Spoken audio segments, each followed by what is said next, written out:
The mortgage for this place is $5,000 a month. I'm sure you, Hannah, can afford it. Please take care of it. What? I raised my voice. My mother-in-law, Julia, acted surprised and theatrically shrugged her shoulders, saying, "Oh, scary, pretending to be the victim." My father-in-law, Derek, glared at me and shouted, "It's only fair." Let's rewind to several months ago. My name is Hannah. My husband, Matthew, and I are newlyweds. Since we both grew up in the same hometown, we decided to live somewhere in between my family home and Matthew's family home. You could say we're living close but apart. We thought it would be comforting to be within easy reach of both our families in case anything happened, but I ended up having issues with my in-laws. I first met them when Matthew and I got engaged and paid them a visit. Matthew had already warned me that he didn't get along well with his parents, saying, "My parents are reckless spenders and lack common sense, to be honest. I wouldn't mind cutting ties." Still, they were Matthew's parents. Taking advice from my own parents that it would be good to meet them at least once, we went to visit. Upon arriving, Julia warmly welcomed us. She didn't seem like the reckless spender, lacking common sense, that Matthew had described. There was a bit of a cold vibe toward me, but I thought that's just how mother-in-laws are toward their sons' wives. But their attitude changed in an instant when I told them where I worked. When Derek asked, "So Hannah, where are you working?" and I mentioned my company, their faces lit up instantly. From that moment on, they were thrilled, saying, "We've got ourselves a wonderful daughter-in-law." They welcomed me as if they had completely forgotten the slightly cold treatment just moments before. On our way home, Matthew warned, "Be careful around my parents." But at that time, I didn't understand what he meant. Then Matthew and I got married. A few weeks into our new life, I got a call from Julia after work. I picked up the phone and Julia quickly said, "Hannah, please come over right away. We'll be waiting at home," before hanging up. I thought maybe something had happened to my in-laws, so I rushed over to their house. Running in a suit in the summer heat, I was soaked in sweat. Though I was a sweaty mess, I rang the doorbell and a smiling Julia greeted me, making me feel a bit relieved. "Thank you for coming," she smiled as she welcomed me in. I wonder why they called me over. Sitting in the living room with a cup of coffee, my in-laws walk in with a laptop smiling. "What's going on? Is there something wrong with the laptop?" "No, actually, we have something we want you to buy for us, Hannah." "Buy for you?" Confused by the unexpected request, I'm left speechless. Ignoring my bafflement, Derek opens the laptop. Displayed are pictures of high-end designer bags and luxury watches. "So you want me to buy these for you?" "Yes, I'd like the bag and your father-in-law wants the watch." "Why should I buy these things for you?" My question prompts a sudden change in their facial expressions. The smiling faces turn stone cold and I feel a sense of dread. "We gave you the treasure that is our son, didn't we? You could at least buy us this much in return." "You work for a well-known company, Hannah. You're wealthy. Just buy them. No complaints." Frustrated, I shake my head. I can't justify buying such expensive gifts when it's not even a special occasion.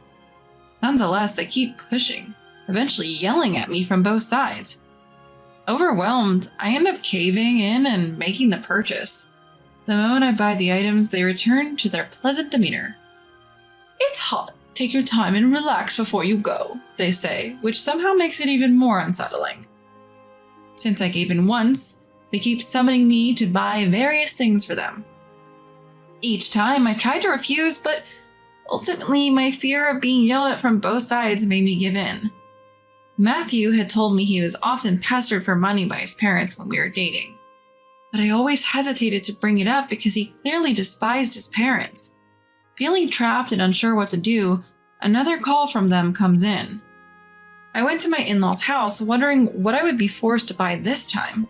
I knew from past experiences that if I didn't respond to the calls, I would receive a series of line messages like a demon. As usual, I was led into the living room, expecting my step-parents to bring their laptops again. But this time, it was different. This time, they bring out a stack of receipts. What's this? This is 1 month of our living expenses. We thought you could cover it for us. What? You're wealthy, Hannah. You can afford this. Saying so, Derek hands me a note with the total amount. I did the calculations for you this time. Next time, just do it yourself. The sum includes utilities, groceries, and other bills. I can't. I shake my head. I shouldn't have to bear your living expenses just because I'm married to your son. No sooner had the words left my mouth than I regretted them. Bracing for more yelling, Julia suddenly burst into tears, collapsing on the table. Why won't you give us money? How could you be so cruel? Derek, who's hugging a loudly sobbing Julia, yelled, This is outrageous. People usually send money to their parents willingly, and we even calculated how much you should give us. Both Derek's shouting and Julia's wailing ring in my ears. I just want to leave this place. I want it to be over. Unable to tolerate my in-laws' incessant complaining, I find myself handing over money yet again. But my funds are not infinite. At this rate, my savings will be drained by my in-laws. As I head home, I'm determined to talk to Matthew. But when I see him, I realize he's not in the state for any discussion. Though he came home before me, Matthew was just sitting in the dark staring blankly. Matthew, what's wrong? Turn on some lights at least. When I flip on the lights, Matthew turns his face towards me. What's going on? I ask a visibly drained Matthew, who replies, I've been laid off. Matthew had been troubled by conflicts with his boss for some time. Since we work in the same field, it wasn't surprising that Matthew was laid off. It must have been his disagreeable boss who put him on the chopping block. I can't add any more stress to Matthew's life right now. I keep the situation with my in-laws to myself. Weeks later, my in-laws summon me again, but this time it's different. Instead of their home, I'm called to a different location. And there it is, a mansion that stands out even in a suburban neighborhood. After double-checking the address in my map again, I ring the doorbell. A voice says, "Come in." It's unmistakably Julia. Why is Julia here? Although I have many questions, I enter when Julia says I can. Julia greets me in the entryway. Welcome. Whose house is this, I ask. Julia said with a surprised look on her face. It's our house, says Julia, looking shocked. I'm dumbfounded. My in-laws had been begging me for money, yet they've managed to build this mansion? As I'm guided into the living room, Derek is there. I sit down opposite them. How did you build a house like this? We took out a loan. Even old folks like us found a lender willing to lend. How will they repay the loan? Asking you to help with that is why we invited you today, Derek laughs. The mortgage is $5,000 a month. You can handle that, Hannah. What?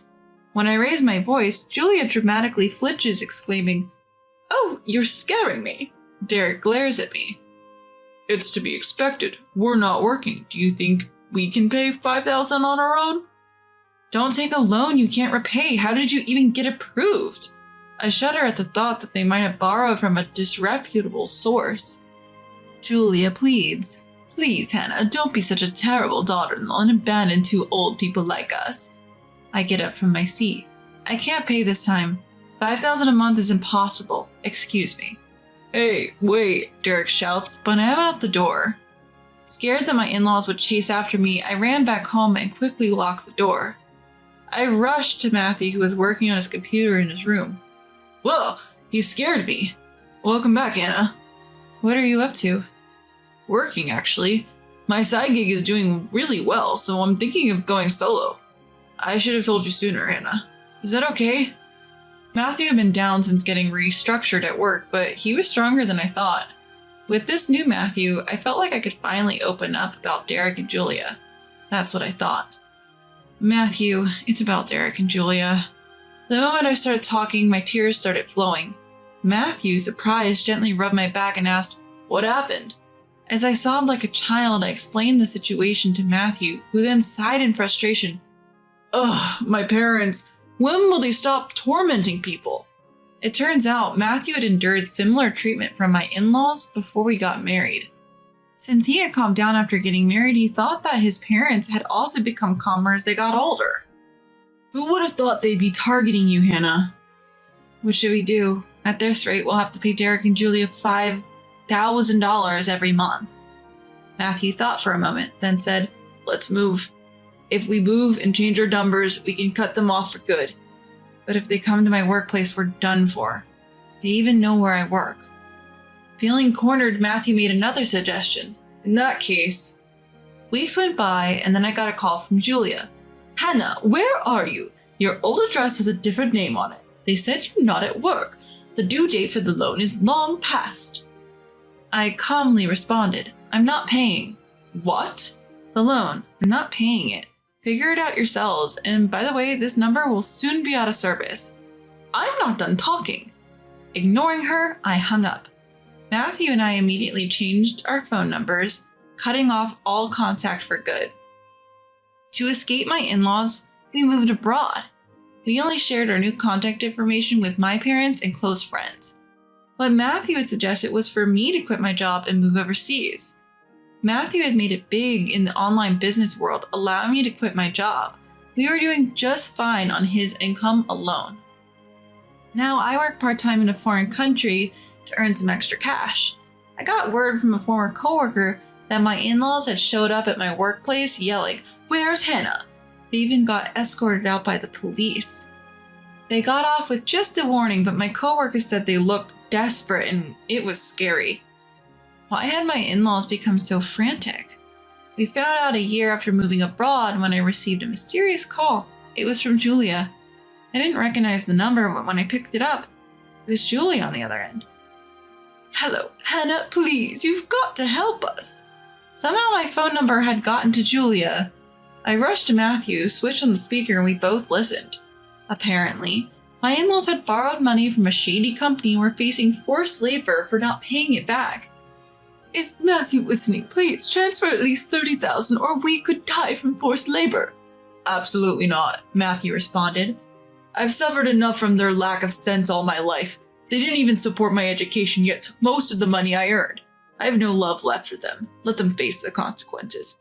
"But Matthew, don't say that. Please help Mom." "To make up for their past, they should suffer." Matthew's words left Julia crying loudly. Then a male voice came on. "Okay, we're taking your parents." I was too stunned to speak, but Matthew calmly said, "Please go ahead." We never found out where they took my in-laws, but nobody in the family even looked for them. We certainly didn't want to find them. They were pretty sturdy for old folks, so they're probably still working hard somewhere. That's what I think. Life for us has been peaceful ever since. Matthew seems more energized in his work and with my assistance on the side. He even started his own small business. We built a big house overseas, even hired a maid.